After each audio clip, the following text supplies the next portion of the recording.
নমস্কার বন্ধুরা, আমার ইউটিউব চ্যানেলে তোমাদের স্বাগতম। আজকে আমি নবম শ্রেণীর রাশিবিজ্ঞানের কষে দেখি 11.1-এর 3, 4, 5, 6, 7 নম্বর অঙ্কগুলি নিয়ে আলোচনা করব। এর আগে আমি দুটি ভিডিও আপলোড করেছি, পার্ট 1, পার্ট 2। আমার এই ভিডিওর ডেসক্রিপশন বক্সে লিঙ্ক দেওয়া আছে, তোমরা দেখে নিও।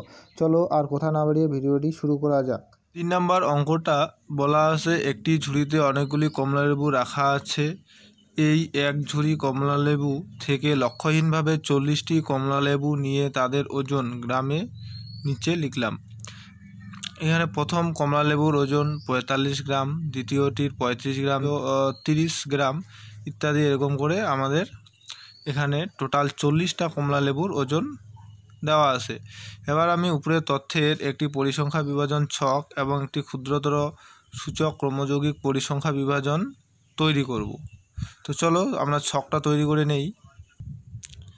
হ্যাঁ, আমি ছকটি তৈরি করে নিয়েছি, তোমরাও এইভাবে ছকটা তৈরি করে নেবে। পরিসংখ্যা বিভাজন ছক, এর মধ্যে থাকতেছে শ্রেণী সীমা, নিম্ন সীমা, উচ্চ সীমা, ট্যালি মার্কস, পরিসংখ্যা। এটা হয়ে গেল। এবার আরেকটা জিনিস আমাদের এখানে চেয়েছে, যেটা হচ্ছে ক্রমযৌগিক পরিসংখ্যা বিভাজন ছক। সেক্ষেত্রে আমাদের শ্রেণী সীমা আর ক্ষুদ্রতর সূচক ক্রমযৌগিক পরিসংখ্যা। আমি এই যে ক্রমযৌগিক পরিসংখ্যা বিভাজন, এটা পরে আলাদা করে করলেও হবে, তোমাদের বোঝার সুবিধার্থে আমি দুটাকে একদম পাশাপাশি করে নিয়েছি। চলো শুরু করি। তাহলে আমাদের কাঁচা তথ্যে দেওয়া সর্বনিম্ন মান এবং সর্বোচ্চ মান কত সেটা আমরা খুঁজে বের করি। এখানে সর্বনিম্ন মান আমরা পাচ্ছি কত, 30, এবং সর্বোচ্চ মান যদি আমরা দেখি, সর্বোচ্চ মান পাচ্ছি 110। তাহলে প্রসার এখানে আমাদের কত, প্রসারটা বের করে নেই। চলো প্রসার বের করে নেই। প্রসার সমান 110 110 বিয়োগ 30, তাহলে পেয়ে যাচ্ছি 80। এবার যদি আমরা 9টা শ্রেণীতে বিভক্ত করি, সুতরাং শ্রেণী যদি আমরা কয়টা, 9টাতে বিভক্ত করি, তাহলে শ্রেণী দৈর্ঘ্য হবে, দৈর্ঘ্য 80/9। 9টা শ্রেণীতে বিভক্ত করলে শ্রেণী দৈর্ঘ্য আমাদের হচ্ছে, কাটাকাটি করব, 8 লং 72, দশমিক নিয়ে শূন্য নিলাম, 8 লং 72, আবার 8 এরকম করে চলতে থাকবে। 8.888, এটাকে আমরা প্রায় 10 নিতে পারি। তাহলে আমরা শ্রেণীর দৈর্ঘ্য 10 করে নিয়ে নেব। তাহলে প্রথম শ্রেণীটির দৈর্ঘ্য হবে 30 থেকে 40, পরেরটা 40 থেকে 50, 50 থেকে 60, 60 থেকে 70, 70 থেকে 80, 80 থেকে 90, 90 থেকে 100, 100 থেকে 110, 110 থেকে 120 পর্যন্ত আমি নিয়ে নিলাম। এরপরে আমরা বের করব শ্রেণীটির সীমা। এই প্রথম শ্রেণীর ক্ষেত্রে নিম্ন সীমা 30 মানে 30, উচ্চ সীমা 40, দ্বিতীয় ক্ষেত্রে 40, 50, এরকম করে আমরা প্রত্যেকগুলো লিখে নেব। আমি সবগুলো লিখে নিয়ে নিলাম। এরপরে আমরা বের করব ট্যালি মার্কস। ট্যালি মার্কস কি, প্রথম শ্রেণীর ক্ষেত্রে 30 থেকে 40, তো যদি আমাদের এইখানে 40 গ্রাম থাকে, তাহলে 40 গ্রামটাকে কাউন্ট করব না, মানে গুনবো না। 30 থেকে 39 গ্রাম পর্যন্ত যতগুলা কমলালেবুর ওজন আছে সেগুলো আমরা প্রথমে ট্যালি মার্কসে লিখব। 40 গ্রামটা আমরা নিচ্ছি না প্রথম শ্রেণীতে, কারণ 40 গ্রামটা আমরা পরের শ্রেণীতে নেব। চলো দেখি ট্যালি মার্কসগুলি বসাই। তাহলে প্রথমে আসে 45 গ্রাম। 45টা পড়তেছে কার মধ্যে, 45 পড়তেছে ঠিক 40 আর 50-এর মাঝখানে, তার জন্য এখানে ট্যালি মার্কস 1 দিয়ে দিলাম। 35 পড়তেছে 30 আর 40-এর মধ্যে, তার জন্য এখানে 1। তারপর 30টাও এর মধ্যে পড়তেছে। তারপর 55 পড়তেছে 50 আর 60-এর মাঝখানে। তারপর 70 70 পড়তেছে 70-80-র মধ্যে, তাহলে আমি এইখানে লিখব। তারপর 100 পড়তেছে 100 পড়বে আমার 100 থেকে 110-এর মধ্যে, তাহলে এইখানে আমি 1 দিব। 100 থেকে 110-এর মধ্যে পড়তেছে, তার জন্য এখানে 1 দিলাম। এরপর আছে 80 কার মধ্যে পড়তেছে, 80 পড়তেছে কিনা 80 থেকে 90-এর মধ্যে, তার জন্য এখানে আমি 1 দিলাম। এরপরে আছে 110 পড়তেছে কার মধ্যে, 110 পড়তেছে 110 থেকে 120-এর মধ্যে, তার জন্য এখানে দিব। এরপর আছে 80 কার মধ্যে পড়তেছে, 80 পড়তেছে 80 থেকে 90-এর মধ্যে, এখানে দিলাম। এরপর 75 পড়তেছে 70 থেকে 80-র মধ্যে, তার জন্য এখানে দিব। এরপর পড়তেছে 85 পড়তেছে 80 থেকে 90-এর মধ্যে। এরপর আছে 70 পড়তেছে 70 থেকে 80-র মধ্যে, এখানে দেব। এরকম করে আমরা টোটালগুলি কাউন্ট করে নেব। আমি করে নিচ্ছি, তোমরা করে নেবে। আমি সব গুনে করে নিলাম, তোমরা গুনে করে নেবে। ভিডিওটি যাতে বড় না হয় তার জন্য আমি এটা স্কিপ করে দিলাম। এরপরে আমরা লিখব পরিসংখ্যা। তাহলে প্রথম শ্রেণীর ক্ষেত্রে ট্যালি মার্কস পেলাম 1 2 3 4। তাহলে আমরা প্রথম শ্রেণীর ক্ষেত্রে পরিসংখ্যা 4, পরের ক্ষেত্রে এইখানে 5 আর 1 6, তারপরের ক্ষেত্রে 3, তারপরে 4, তারপরে 5 3 8, তারপরের ক্ষেত্রে 5 2 7, তারপরের ক্ষেত্রে 3, তারপরের ক্ষেত্রে 3, তারপরের ক্ষেত্রে 2 বের করে নিলাম। এরপরে আমাদের তাহলে পরিসংখ্যা বিভাজন ছক এই পর্যন্ত হয়ে গেল। আর এটাকে মোট এখানে লিখব, মোট লিখে পরিসংখ্যাটাকে টোটাল কাউন্ট করব, কত হবে, যোগ করলে টোটাল 40 হয়ে যাচ্ছে। এরপরে আমরা চলে যাব ক্রমযৌগিক পরিসংখ্যা বিভাজন ছকের এখানে। তাহলে শ্রেণীটির সীমানা লিখব। প্রথম শ্রেণীর ক্ষেত্রে নিম্ন শ্রেণীসীমা 30 এবং উচ্চ শ্রেণীসীমা 40, তার জন্য আমরা এখানে কি বলছে, ক্রমযৌগিক পরিসংখ্যা বিভাজন ছকে প্রথমে লিখব 40 এর কম। 40 এর কম কতগুলি কমলা লেবুর ওজন, 40 এর কম কতগুলি কমলা লেবুর ওজন, 40 এর কম, যে 40 এর কম তাহলে আমরা পাচ্ছি 4টা কমলা লেবুর ওজন, তার জন্য এখানে 4 লিখব। এবার এরপরে লিখব 40 এর পর 50 এর কম, 50 এর কম, তাহলে 40 এর কম 4টা তো থাকবেই, তার সঙ্গে যোগ হবে এখানে, যেহেতু দ্বিতীয় শ্রেণীর ক্ষেত্রে পরিসংখ্যা 6, তার জন্য 6 যোগ হয়ে যাবে, তাহলে এখানে 10টি হবে। তারপরে 60 এর কম, 60 এর কম, আগে ছিল 10 এখানে যোগ, এর পরিসংখ্যাটা 3টা এখানে যোগ হয়ে যাবে, তাহলে 13টি। 70 এর কম, 70 এর কম, আগে 13টা এখানে থাকবে, যোগ এর পরিসংখ্যা 4টা এখানে যোগ হয়ে যাবে, 17টি। এবার 80 এর কম, 80 এর কম, আগে 17 যোগ এখানে 8, এই শ্রেণীর পরিসংখ্যা, তার জন্য 8 যোগ হয়ে যাবে 25। 90 এর কম, আগে 25টি, তারপর এখন 7টা যোগ হয়ে সমান 32। 100 এর কম, আগে 32 যোগ এখানে 3 সমান 35। 110 এর কম, 35 যোগ 3 38টি। এবার সর্বশেষ লিখব 120 এর কম, 38 যোগ 2 সমান 40। ক্ষুদ্রতর সূচক ক্রমযৌগিক পরিসংখ্যার সর্বমোট আমাদের আসলো 40। যদি এটা 40 আসে তাহলে বুঝবো যে আমাদের অঙ্কটা ঠিক। আর পরিসংখ্যাগুলির যদি যোগফল 40 আসে তাহলে আমরা অঙ্কটা সঠিক হয়েছে আমাদের, এটা বুঝবো। কারণ আমাদের প্রথমে প্রশ্নে বলা আছে যে 40টি কমলা লেবু নিয়ে তাদের ওজন লিখলাম। তাহলে আমাদের অঙ্কটি এই পর্যন্তই।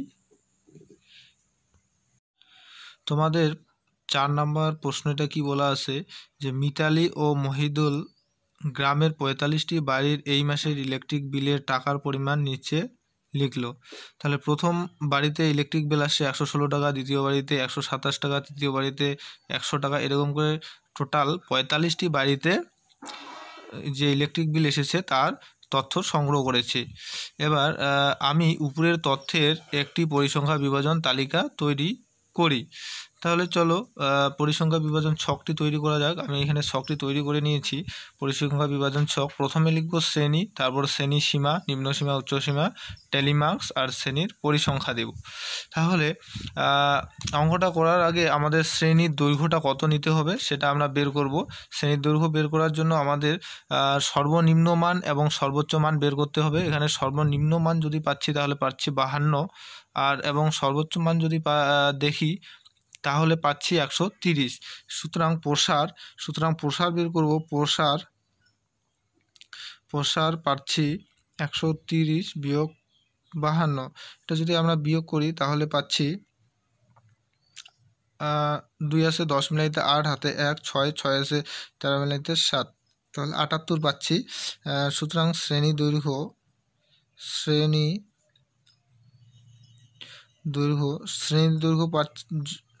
78। যদি আমরা 9টা শ্রেণীতে বিভক্ত করি তাহলে 9 দিয়ে ভাগ করে নেব, প্রায় 8.666, এটাকে আমরা প্রায় 10 করে নিতে পারি। তাহলে শ্রেণীর দৈর্ঘ্যটা আমরা নিব 10 করে। তাহলে যেহেতু আমাদের সর্বনিম্ন মান 52 পাচ্ছি, সেহেতু আমরা শ্রেণীগুলি নিব 10 10 করে দৈর্ঘ্য, শ্রেণী দৈর্ঘ্য হিসেবে সাজাবো। তাহলে প্রথমেরটা আমরা নিব 50 থেকে 60, 60 থেকে 70, 70 থেকে 80, 80 থেকে 90, 90 থেকে 100, 100 থেকে 110, 110 থেকে 120, 120 থেকে 130,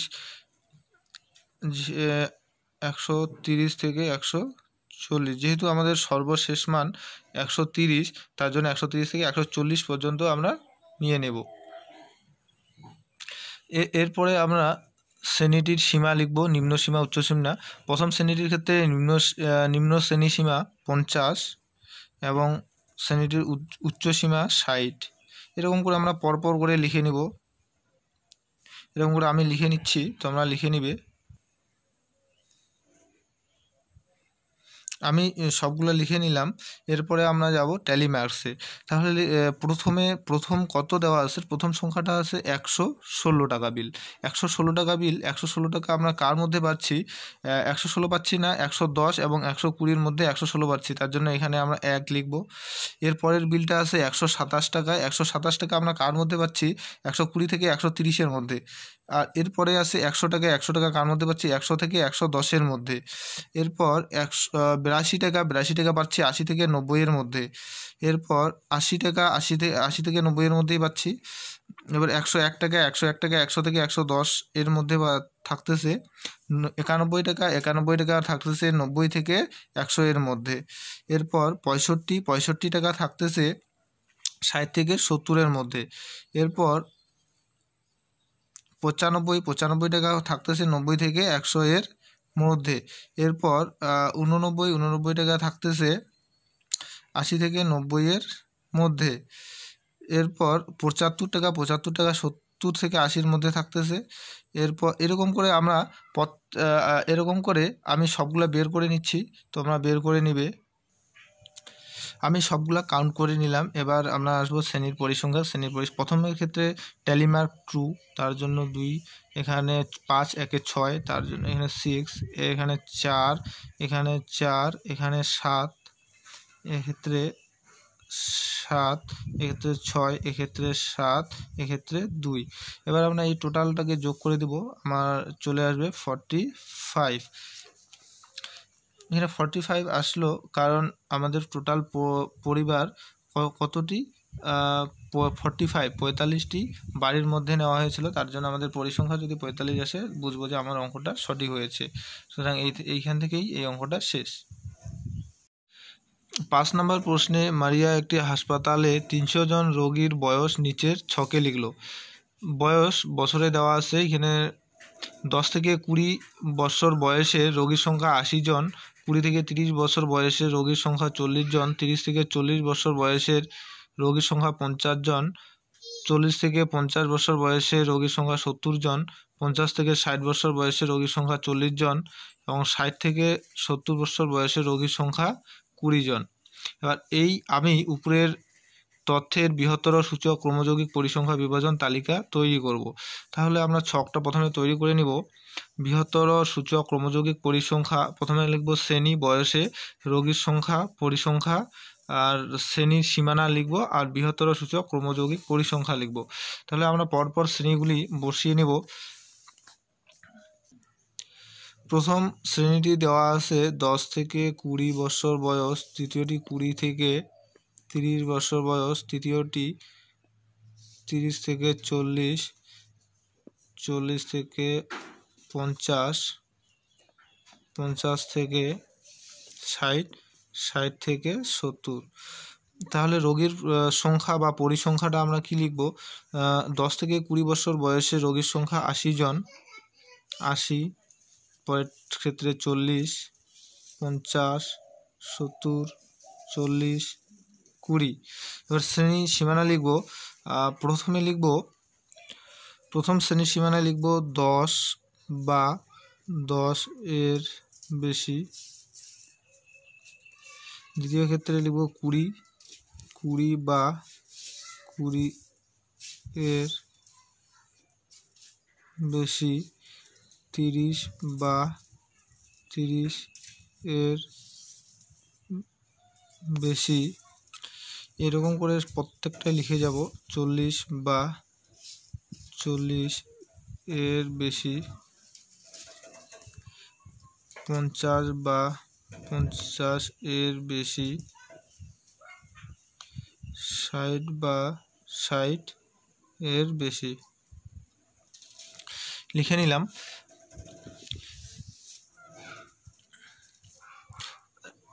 এরপরে আমরা বৃহত্তর সূচক ক্রমযৌগিক পরিসংখ্যা বের করার সময় আমাদের মনে রাখতে হবে নিচ থেকে শুরু করব।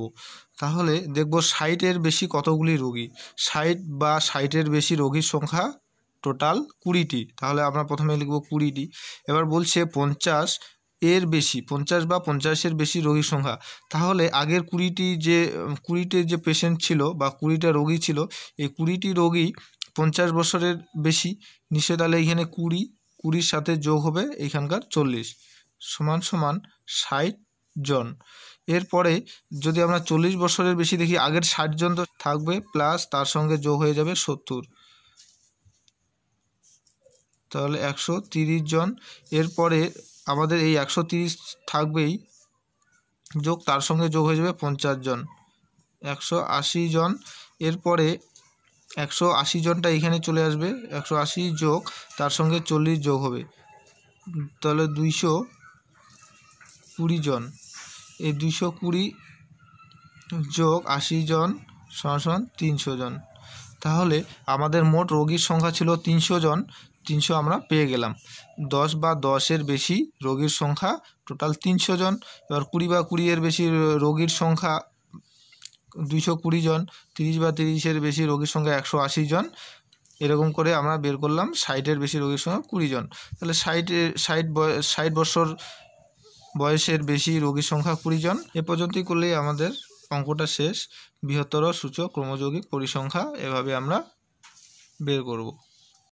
তোমাদের 6 নম্বর প্রশ্নটা বলা আছে, নিচের ক্রমযৌগিক পরিসংখ্যা বিভাজন ছকটি দেখি এবং একটি পরিসংখ্যা বিভাজন ছক তৈরি করি।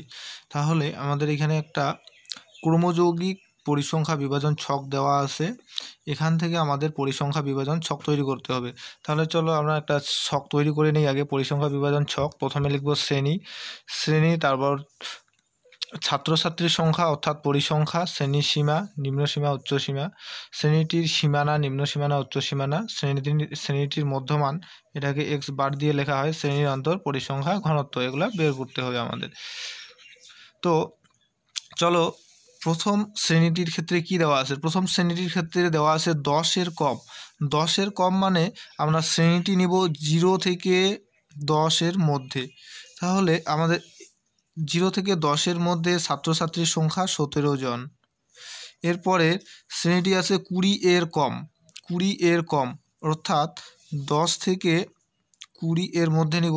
10 থেকে 20-এর মধ্যে ছাত্রছাত্রীর সংখ্যা 22। তাহলে 22 বিয়োগ, যেহেতু 10 থেকে 20-এর মধ্যে নিয়েছি তার জন্য 22 থেকে 17 বিয়োগ করব। তাহলে আমরা এখানে পাচ্ছি 5 জন। এরপরে আছে 30-এর কম। তাহলে আমি লিখব 20 থেকে 30-এর মধ্যে। এরপরের আগে আমি শ্রেণীটি লিখে নেই। এরপরে আছে 40-এর কম। 30 থেকে 40, 40 থেকে 50, এবার 50 থেকে 60, এটা মোট। এ পর্যন্ত আমরা লিখে নিলাম। এরপরে পরের শ্রেণীটি বলা আছে 30-এর কম, অর্থাৎ 30-এর কম আছে 29টি। তাহলে 29 বিয়োগ এর আগের শ্রেণীটাতে যেটা দেওয়া আছে সেটা বিয়োগ করতে হবে, 22 সমান সমান 7টি। এরপরে আছে 40-এর কম আছে 37টি। 37 বিয়োগ 29টি, তাহলে এখানে আমরা পাচ্ছি 8টি। এরপরেরটাতে দেওয়া আছে 50-এর কম 50টি। 50 বিয়োগ 37, 13টি। এরপরেরটাতে দেওয়া আছে 60-এর কম 60টি। 60 বিয়োগ 50, 10টি। তাহলে আমরা এখান থেকে ছাত্রছাত্রীর সংখ্যা, অর্থাৎ এখানে আমরা পরিসংখ্যাও লিখতে পারি। পরিসংখ্যা আমরা বের করে নিলাম। এবার শ্রেণীটির নিম্নসীমা আর উচ্চসীমা আমরা এখানে লিখব। নিম্নসীমা এই শ্রেণীর ক্ষেত্রে 0, উচ্চসীমা 10। এরকম করে পরের ক্ষেত্রে 10, 20, 20, 30, 30, 40, 40, 50, 50, 60। এক্ষেত্রেও যেহেতু এখানে প্রথম শ্রেণীর ক্ষেত্রে উচ্চ শ্রেণীসীমা এবং দ্বিতীয় শ্রেণীর ক্ষেত্রে নিম্ন শ্রেণীসীমার মধ্যে অন্তর নেই, তার জন্য একই হবে। 0, 10, 10, 20, 20, 30, 30, 40, 40, 50, 50, 60। এরপর আমরা বের করব শ্রেণীটির মধ্যমান। শ্রেণীটির মধ্যমান কি? কোনো শ্রেণীর নিম্ন শ্রেণীসীমা যোগ শ্রেণীটির উচ্চ শ্রেণীসীমা দুটাকে যোগ করে 2 দিয়ে ভাগ। তাহলে 0 যোগ 10 ভাগ 2 সমান সমান 5। এক্ষেত্রে 10 যোগ 20/2 সমান সমান 30। 30কে 2 দিয়ে ভাগ করলে 15। এরকম করে আমাদের বাড়তে থাকবে। পরের ক্ষেত্রে 25 হবে, 35, 45, 45, 55। এরকম করে শ্রেণীর অন্তর কি? দুটা শ্রেণী বিয়োগ করতে হবে। কোনো শ্রেণীর উচ্চ শ্রেণীসীমা বিয়োগ শ্রেণীটির নিম্ন শ্রেণীসীমা। তাহলে 10 বিয়োগ 0 সমান সমান 10। এরকম করে আমাদের প্রত্যেক ক্ষেত্রেই হবে। 20 বিয়োগ 10, 10 একই আসবে, সব মানগুলো একই আসবে, তার জন্য আমরা 10, 10 লিখে দিলাম। এরপরে পরিসংখ্যা ঘনত্ব। পরিসংখ্যা ঘনত্ব কি? কোনো শ্রেণীর পরিসংখ্যা ঘনত্ব শ্রেণীটির পরিসংখ্যা ভাগ শ্রেণীটির অন্তর। শ্রেণীটির পরিসংখ্যা ভাগ শ্রেণীটির অন্তর। তাহলে 117কে 10 দিয়ে ভাগ করব, 1.7। এর পরের ক্ষেত্রে 5কে আমি 10 দিয়ে ভাগ করে দেব, 0.5।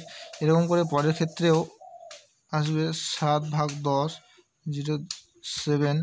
তারপর 8 ভাগ 10, 0.8। 13 ভাগ 10, 1.3।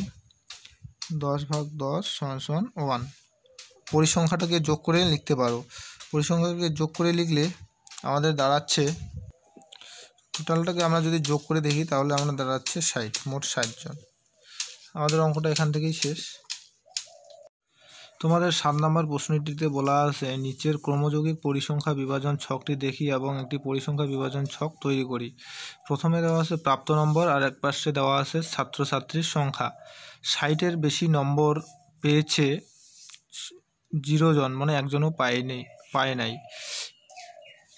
তারপর 50-এর বেশি পেয়েছে 16 জন, 40-এর বেশি পেয়েছে 40 জন, 30-এর বেশি পেয়েছে 75 জন এবং 20-এর বেশি পেয়েছে 87 জন, 10-এর বেশি পেয়েছে 92 জন, 0-এর বেশি পেয়েছে 100 জন। এবার এই যে তথ্যগুলি, এই তথ্যগুলি থেকে আমরা একটা পরিসংখ্যা বিভাজন ছক তৈরি করব। চলো আমরা ছকটা তৈরি করে নেই। আমি এখানে ছকটি তৈরি করে রেখেছি। প্রথমে প্রাপ্ত নম্বর শ্রেণী, তারপর ছাত্রছাত্রীর সংখ্যা অর্থাৎ পরিসংখ্যা, শ্রেণীটির সীমা, শ্রেণীটির সীমানা, শ্রেণীটির মধ্যমান, শ্রেণীর অন্তর, পরিসংখ্যা ঘনত্ব, পরিসংখ্যার শতকরা হার। এখানে শ্রেণীর সীমা এখানে নিম্ন, উচ্চ,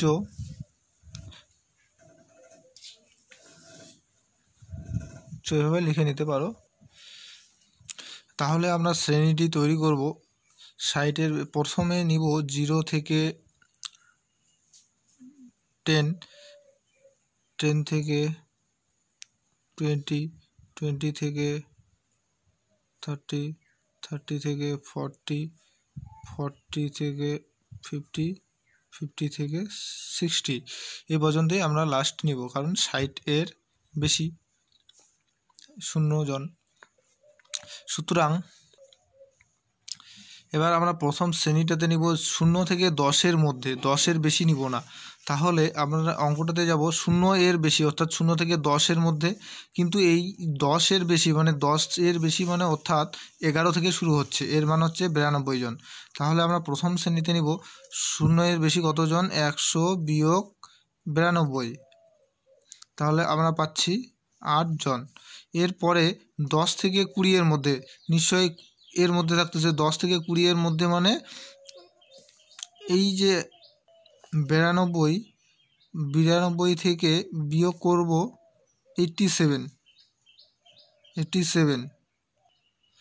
অর্থাৎ এখানে আমাদের দাঁড়াচ্ছে 5 জন। এরপরে আমরা বিয়োগ করব 87 থেকে 20-এর মধ্যে কত আছে, 75, 2, তাহলে পাচ্ছি আমরা 12 জন। তারপরে 75 থেকে 40 বিয়োগ করব, তাহলে আমরা পাচ্ছি 35 জন। এরপর 40 বিয়োগ 16,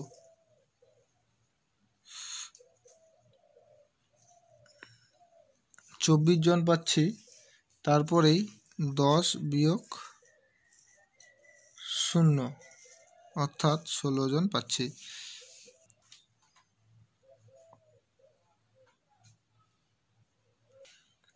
আমি শ্রেণীর সীমা লিখে নিলাম এবং শ্রেণীর সীমানাটাও লিখে নিলাম, তোমরা লিখে নিবে। এরপরে আমরা বের করব শ্রেণীর মধ্যমান x বার। শ্রেণীর মধ্যমান কোনো শ্রেণীর উচ্চ শ্রেণীসীমা নিম্ন শ্রেণীসীমার যোগফল, তাকে 2 দিয়ে ভাগ করব। তাহলে এক্ষেত্রে 0 যোগ 10 ভাগ 2 সমান 5, 10 যোগ 20 ভাগ 2 সমান 15, অর্থাৎ 10 10 করে আমাদের বাড়তে থাকবে। পরের ক্ষেত্রে হবে 25, 35, 45, 55। এবার শ্রেণীর অন্তর কি, কোনো শ্রেণীর উচ্চ শ্রেণীসীমা বিয়োগ শ্রেণীটির নিম্ন শ্রেণীসীমা।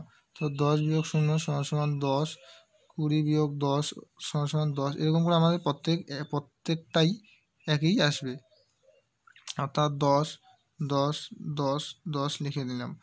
এরপর পরিসংখ্যা ঘনত্ব, কোনো শ্রেণীর পরিসংখ্যা ঘনত্ব ওই শ্রেণীটির পরিসংখ্যা বাই শ্রেণীর অন্তর, অর্থাৎ 8কে আমরা 10 দিয়ে ভাগ করব, 8 ভাগ 10, 0.8 হবে। এর ক্ষেত্রেও 5 ভাগ 10 সমান 0.5, আমরা এগুলো করে নিব। 1.2, এরপরে 3.5, 2.4, 1.5, 1.6 হয়ে গেল। এরপর পরিসংখ্যার শতকরা হার, পরিসংখ্যার শতকরা হার বের করার সূত্রটা আমরা জানি। কোনো শ্রেণীর পরিসংখ্যার শতকরা হার বের করতে গেলে আমাদের সূত্রটা জানতে হবে যে শ্রেণীর পরিসংখ্যা বাই মোট পরিসংখ্যা গুণ 100। তাহলে এই সূত্র প্রয়োগ করে আমরা শ্রেণীটির পরিসংখ্যার শতকরা হার বের করে নিব।